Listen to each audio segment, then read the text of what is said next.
The blast happened exactly 14 minutes ago. The shock wave shattered everything on your street 6 minutes ago. Your neighbor's car alarm has been screaming for 3 minutes, but you didn't hear it while moving. The power went out 2 minutes ago. Your phone has turned into an expensive pile of junk. The dust cloud rolling toward your neighborhood looks like a storm made of death. You have maybe 10 minutes before the fallout starts raining isotopes on everything you touch. What does your instinct say? Run to the basement. Thick walls, underground, safe, right? That's exactly where it starts going wrong.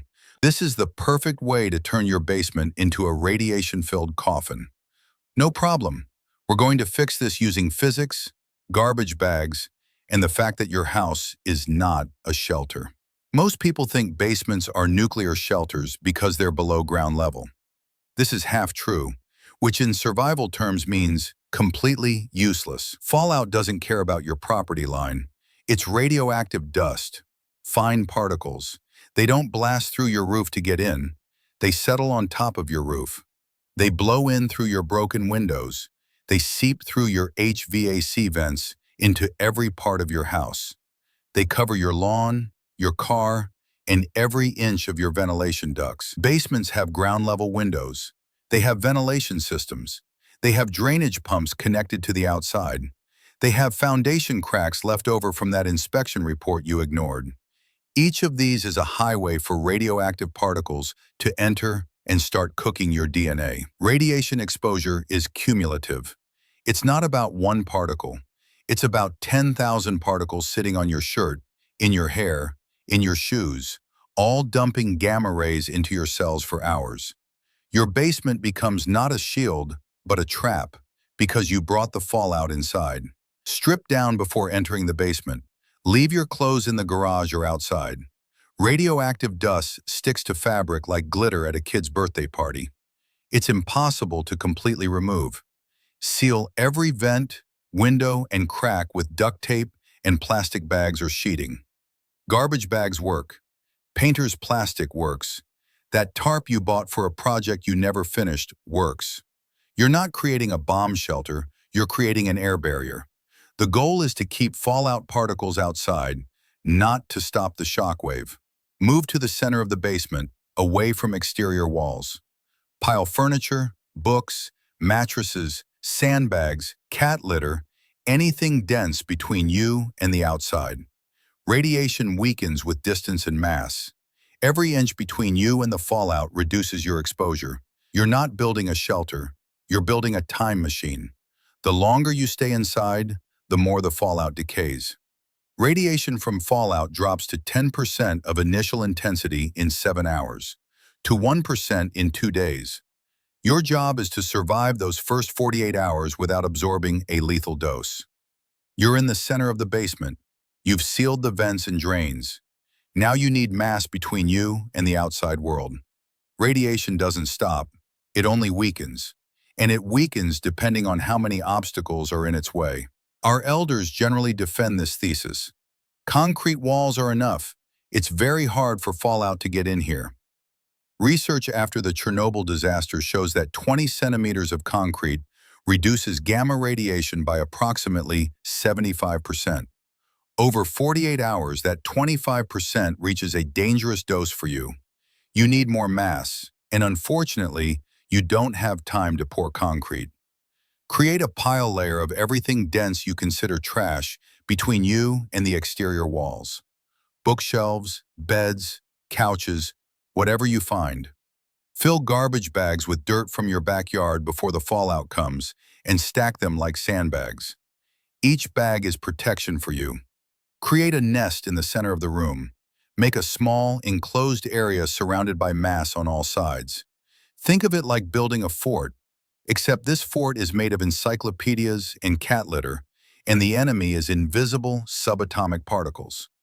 Water is also excellent protection. If you have bottled water or filled containers, pile them around your nest.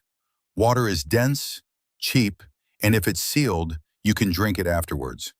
A gallon water bottle can provide as much protection as 5 to 10 centimeters of wood.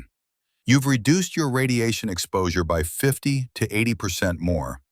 Now you're in an improvised fallout shelter that didn't exist an hour ago, made entirely of household junk.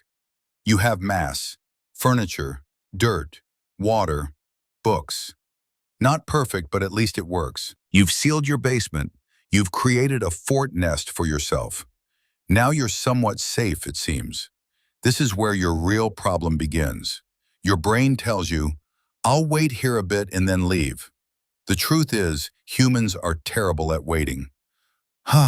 Boredom, claustrophobia, and anxiety will convince you that leaving early won't put you at risk.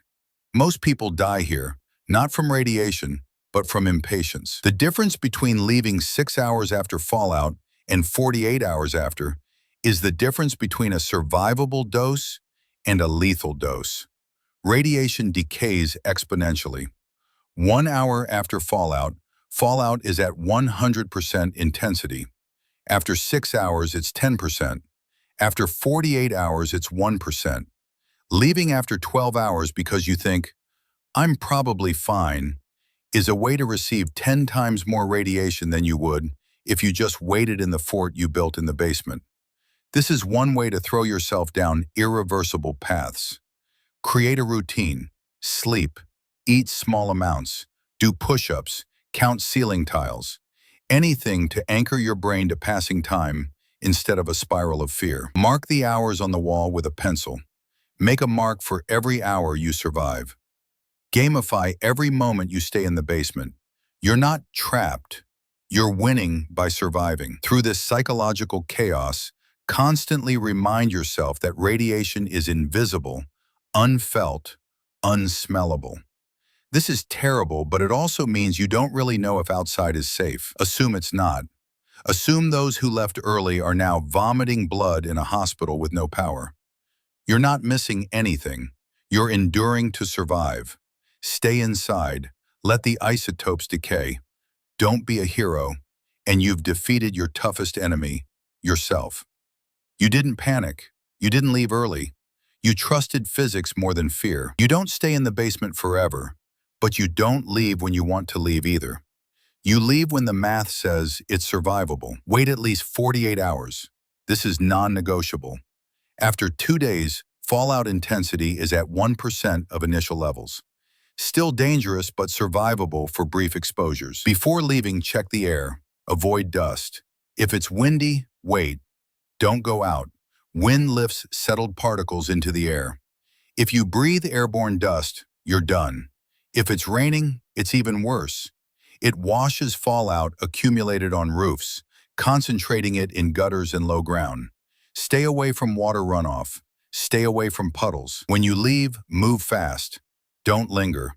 Without focusing left and right on what happened around you, get what you need, food, water, medicine, and return to shelter. Every minute outside is cumulative exposure for you. After returning, change clothes again. Leave the contaminated set outside. You're not trying to avoid all exposure. That's impossible. You're trying to avoid lethal exposure. Fallout decay has the rule of 7 to 10. Radiation drops to 10% in 7 hours, to 1% in 49 hours, to 0.1% in 2 weeks. The first 48 hours are critical. After that, you're playing a different game. Not sudden death, but trying to survive long term. And 48 hours have passed. You're alive. You minimized exposure. You bought time. Now the real work begins.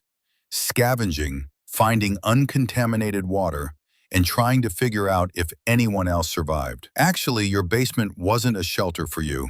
It was a room with furniture. But with plastic sheeting, duct tape, and a pile of books, you turned it into a radiation shield that didn't exist an hour ago. Radiation weakens with time, distance, and mass. You can't control time. Fallout decay happens at a constant rate. You can't control distance in a small room, but you can control mass. And you can control yourself. Your decisions, your patience, your willingness to sit in a dark room for 2 days instead of walking into an invisible cloud of death. This isn't about being invincible. It's about being slightly less vulnerable than the environment trying to kill you. Fallout doesn't care about your feelings. It doesn't bargain. It decays on its own schedule, not yours. Your job is to stay alive long enough for physics to do its job. You're not a hero. You're not special. You're just someone who understands that a basement full of junk and duct tape is better than going outside from boredom. You're not trying to be invincible, just harder to kill than the air around you. And in a nuclear wasteland world, that's the only advantage you need.